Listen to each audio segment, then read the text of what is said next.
Hey there, I just wanted to quickly share some information around GABA. This is to do with mental health and hormones. I did some research last year. I was reading an article, and it was about a recent study that they've conducted that people who respond well to stimulative therapy for mental health, which is like TMS, magnetic therapy, or ECT, which is electro-stimulated therapy, usually have low levels of GABA. There's a big correlation between those two things.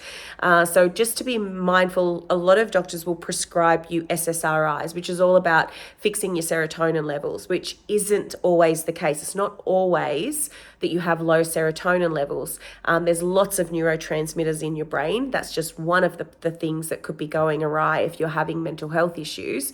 And GABA is another one. It's a real chill chemical, so it helps you feel quite relaxed and good. It's also really good for alertness and keeping the brain firing. So I responded really well to TMS when I had that therapy. I was amazing. It didn't last because I didn't have all the sessions that I should have. Again, misguided. The doctor I saw afterwards sort of shared the way it should have been weaned from me.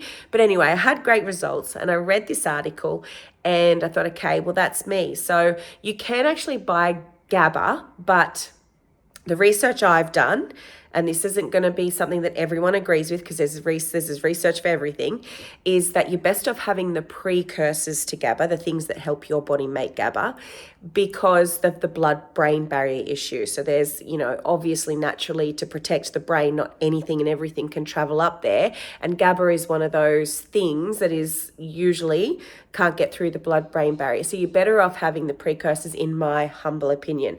So I did my research and I found these guys were the best for what I was trying to achieve. And me being a champagne drinker, it also had the double whammy of helping me with my liver and keeping that nice and healthy. So I started taking that in probably the end of November, and I was in a pretty rough state. My mental health was funky at that time. I changed my healthcare plan because I was thinking I needed to go back into hospital. So that was kind of level of unwell I was at that time. But then by just after Christmas, it was like lifted. My mental health has, and I know it's still early days, but I haven't had a funky bout since I've started taking this supplement, not one. So I've been really good now for 5 months. So it's still early days, and I'm not preaching this as the be all and end all, but I definitely can see a link in starting to take that and feeling great. And it's not that everything in my life is now rosy and peachy. There's still a lot going on. But I really believe that reading that article had a huge impact on my health. So I wanted to share that.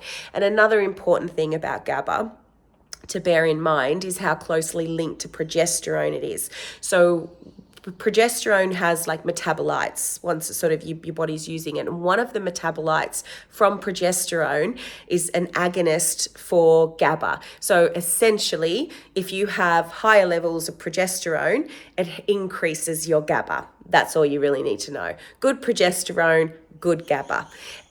So if you're going through perimenopause phase 1 and your progesterone plummets, your GABA might be going with it. And that doesn't help with sort of keeping us calm, helping us sleep well, and all those fun things. So if that's you, if that's something that can help you, then I strongly encourage you, and I'll put the nutrients that you're actually after in the comments, in the blurb, so you can have a look. But this is the one that I've been getting great results from.